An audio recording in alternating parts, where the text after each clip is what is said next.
क्या आप भी घर लेना चाह रहे हैं? कन्फ्यूजन है खुद के पैसे से ले या बैंक से लोन ले? तो ये वीडियो आपके लिए है। ये वीडियो पूरा देखिए, पूरा देखने के बाद आप डिसीजन लीजिए। This side Manoj Srivastava and I welcome you to my channel learn to earn.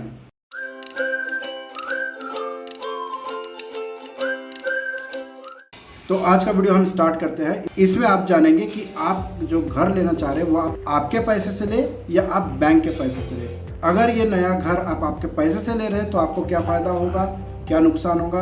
अगर आप बैंक के पैसे से ये मकान लेंगे तो आपको क्या फ़ायदा होगा, क्या नुकसान होगा, इसी बात पे हम आज चर्चा करेंगे। तो बिना समय बर्बाद किए हम अपना वीडियो शुरू करते हैं। So let's start. तो वीडियो शुरू करने के पहले मैं आपको दो टर्म से इंट्रोड्यूस करवाना चाहूँगा। एक है असेट्स और दूसरी है लायबिलिटी। ठीक है, तो असेट्स क्या होता है? असेट वो होता है जो आपके जेब में पैसा डाले। लायबिलिटी वो होती है जो आपके जेब से पैसा निकाले। ये दोनों टर्म याद रखिएगा। असेट्स वो होता है जो आपके जेब में पैसा डाले और लायबिलिटी वो होती है जो आपके जेब से पैसा निकाले। हम ये अभी जो बात करेंगे वो बात में हमें अपने फंड से पैसा लेना चाहिए या बैंक से लोन लेना चाहिए, तब आप इसे रिलेट कर पाएंगे कि आप ये असेट ले रहे हैं या आप अपने लिए लायबिलिटी ले रहे हैं। तो स्टार्ट करते हैं। तो पहले हम बेनिफिट्स की बात करते हैं। अगर हम कैश से लेते हैं तो हमें क्या बेनिफिट मिलेगा? तो सबसे पहला बेनिफिट, इसमें कोई मॉर्गेज नहीं रहेगा। आपको आपका मकान गिरवी नहीं रखना पड़ेगा। आप पूरा पैसा एक साथ दे रहे हैं तो आपके ऊपर कोई लोन नहीं रहेगा, कोई मॉर्गेज नहीं रहेगा। दूसरी बात कि आपका जो डील रहेगा वो बहुत झट से क्लोज हो जाएगी। जैसे आप अगर कहीं फ्लैट लेने जा रहे हैं, कहीं आप मकान लेने जा रहे हैं, तो आप कैश उससे देंगे और वो आपको आपका फ्लैट या आपका घर की चाबी दे देगा। इसमें कोई पेपर वर्क नहीं रहेगा। ऑफ कोर्स रजिस्ट्री एग्रीमेंट रहेगा, पर उसके अलावा कोई और दूसरा पेपर वर्क नहीं रहेगा। जैसे बैंक लोन में बहुत सारे पेपर वर्क होते हैं, लीगल होते हैं। थर्ड, जब आप खुद के पैसे से घर ले रहे हैं, जब आप पूरा पैसा एक साथ बिल्डर को देने के लिए रेडी है, उस समय आपके पास बार्गेन पावर होता है। अब होता क्या है, जैसे बिल्डर है, बिल्डर के पास में तो उसे तो पूरे फ्लैट्स बेचने हैं। उसे जो फ्लैट बेचना है, हो सकता है कस्टमर बैंक लोन ले या हो सकता है उसे डायरेक्ट पूरा पैसा दे दे। बैंक लोन में भी पैसा बिल्डर को मिल जाएगा, लेकिन उसके लिए उसको 2 महीना 3 महीने का इंतजार करना पड़ेगा, लेकिन उसे तो पूरा पैसा बैंक दे देगा। लेकिन जब आप खुद के फंड से दे रहे हैं, जब आप अपना कैश दे रहे हैं या बाय चेक बाय डीडी जो भी आप दे रहे हैं, लेकिन आप वन टाइम में उसे पूरा पैसा दे रहे हैं, तो उसे वो पैसा जल्दी मिलेगा। जल्दी पैसा मिलेगा तो उस पैसे का वो इस्तेमाल किसी और स्कीम में या अपने ही किसी स्कीम में डेवलपमेंट में वो यूज़ कर पाएगा। तो इसीलिए आपके पास एक बार्गेन पावर होता है। अगर आप कैश से परचेस करते हैं, मतलब अपना पैसे से अगर आप परचेस कर रहे हैं, तो आपके पास में बार्गेन पावर भी होता है। लेकिन जैसे आपको पता है, हर सिक्के के 2 पहलू होते हैं। अगर आप खुद के पैसे से भी घर ले रहे हैं आप, उसके तो ये एडवांटेज हो गए, उसके कुछ डिसएडवांटेज भी है। तो उस डिसएडवांटेज की तरफ हम देख लेते हैं। पहला डिसएडवांटेज इसमें ये है कि इसमें आपको प्रोटेक्शन नहीं मिलता अगेंस्ट एनी लाइफ अनसर्टेनिटीज। मान लेते हैं ABC नाम का एक आदमी है, उसने अपना घर लिया है, उसने पूरा पैसा देके घर ले लिया। हो सकता है वो घर की कीमत 50 लाख है, उसने 50 लाख रुपए देके उसने तुरंत वो मकान ले लिया है, उसका घर हो गया है, now he is well settled. उसके पास से 50 लाख रुपए जा चुका है, उसके अकाउंट से पैसा चला गया है। अब हो सकता है या उसी बंदे की, भगवान ना करे, उसकी डेथ हो गई। उसके बाद क्या? उसके बाद वो फैमिली के पास पैसा नहीं रहा, क्योंकि पैसा मकान में चला गया। और आपने जो मकान लिया है, उस मकान की कीमत सिर्फ तब है जब आप उसे बेचेंगे, वरना वो मकान सिर्फ आपके लिए मकान है, उसकी कोई कीमत नहीं है। तो this is not your asset, ये आपकी असेट नहीं है। उसमें आप रह रहे हैं तो वो आपकी असेट नहीं है। जब आप उसे बेचेंगे तब वो आपका असेट कहलाएगा। तो अगर आप फंड दे के पैसा ले रहे हैं तो इसमें लाइफ अनसर्टेनिटीज में कोई प्रोटेक्शन नहीं रहेगा। दूसरा, इन केस ऑफ इमरजेंसी, मान लीजिए अगर XYZ आदमी ने एक घर ले लिया, घर लेने के 2 महीने बाद ही उसके परिवार में किसी को बहुत गंभीर बीमारी हो जाती है, तो उसे हॉस्पिटलाइज करने की जरूरत पड़ती है। इसे कहते हैं इमरजेंसी। ठीक है, और भी बहुत तरह की इमरजेंसी होती है। तो इमरजेंसी में उसके पास पैसा नहीं होगा। तो अगर एक इंसान अपना घर, अपना पैसा दे के अगर वो घर लेता है, तो उसके पास इमरजेंसी के लिए पैसा नहीं रहता है। किसी भी तरह की अगर इमरजेंसी आती है तो उसके पास वो पैसा नहीं है। उस समय उससे हायर रेट ऑफ इंटरेस्ट में किसी से पैसा बोरो करना पड़ेगा, या तो बैंक या किसी पर्सन से पैसा बोरो करने की जरूरत पड़ सकती है।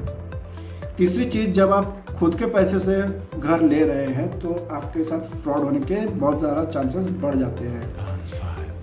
जैसे क्या होता है कि अगर आप कुछ पहले से बना बनाया मकान ले रहे हैं तो आपको ये नहीं पता कि उस मकान का वो लीगल है या नहीं है, उस ज़मीन के ऊपर कोई डिस्प्यूट चल रहा है या नहीं चल रहा है, ठीक है। तो ये सारी बातें आपको पता नहीं होती है। अगर आप स्मार्ट है, आप पता करते हैं, दैट इज़ वेरी गुड। अगर आप नहीं है उतने स्मार्ट तो आपके साथ बहुत बड़ा फ्रॉड होने के बहुत ज़्यादा चांसेस बढ़ जाते हैं। आए दिन आप पेपर में देखते होंगे कि एक प्लॉट की 3-3 4-4 रजिस्ट्री हो चुकी है, तो उसके ऊपर में किसका कब्जा है ये अब तक पता नहीं है। अब हम होम लोन की बात करते हैं। जब आप बैंक से होम लोन लेंगे तो उसके क्या फ़ायदे हैं। इसमें फ़ायदा ये है कि बैंक जब किसी को लोन देता है तो वो पहले बहुत ज़्यादा बारीकी से उस प्रॉपर्टी के पेपर्स देखता है, वो प्रॉपर्टी किसके नाम पे है ये वो चेक करता है, वो प्रॉपर्टी के सारे टाइटल्स क्लियर है नहीं है ये वो सारे चेक करता है, उसके बाद ही वो किसी को लोन देता है। तो अगर आप बैंक से लोन ले रहे हैं किसी प्रॉपर्टी को खरीदने के लिए तो इट मीन्स वो प्रॉपर्टी का टाइटल क्लियर है, वो प्रॉपर्टी एकदम सही है, इसमें आपको किसी तरह का फ्रॉड नहीं होगा। तो ये पूरी प्रॉपर्टी आपको प्रॉपरली प्रोटेक्टेड मिलती है। सेकंड थिंग, जब आप बैंक लोन लेते हैं तो उस वक्त क्या होता है, लोन के साथ वो एक आपको प्रोटेक्शन इंश्योरेंस भी देता है, जिसे हम PPI कहते हैं, पेमेंट प्रोटेक्शन इंश्योरेंस।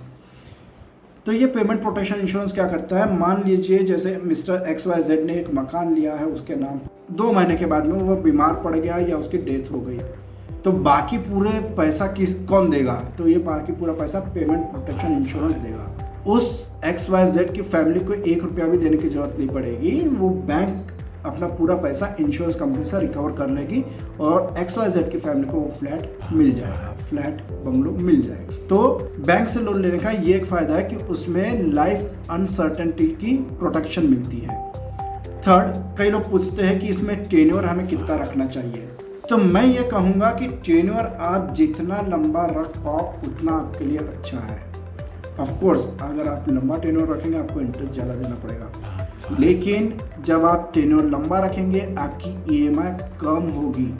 आपका टेन्योर मान लेते हैं 20 साल का है, तो 20 साल की जितनी EMI आ रही है आप उतनी ही EMI अलग रखिए, लेकिन टेन्योर आप बढ़ा दीजिए 30 साल का, तो आपकी EMI हो जाएगी छोटी।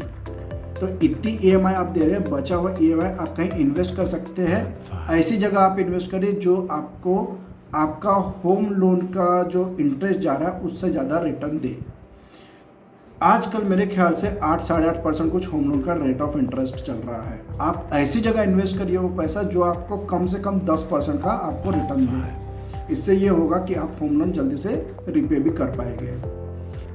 इसके अलावा जो आप होम लोन पे करते हैं उस होम लोन में आपको 2 और बेनिफिट मिलते हैं।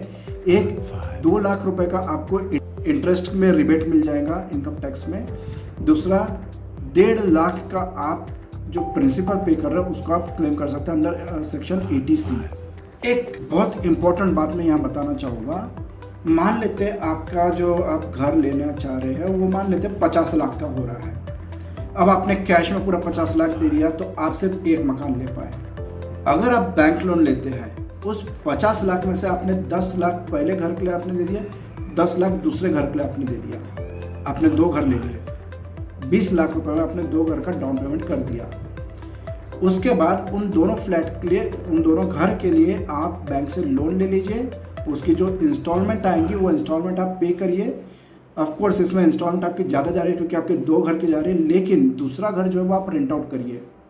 आप जब उसे रेंट में चढ़ाएंगे तो रेंट का जो पैसा आएगा वो आपके जेब में पैसा डालेगा, वो आपके लिए असेट है।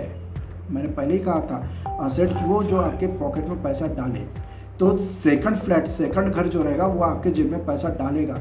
उस पैसे को आप यूज़ करके घर का इंस्टॉलमेंट दे सकते हैं।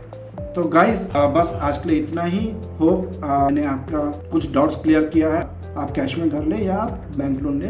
अगर वीडियो अच्छा लगा तो इसे लाइक करिए, कमेंट करके ज़रूर बताइए कि आपको अगला वीडियो किस टॉपिक पर देखना है।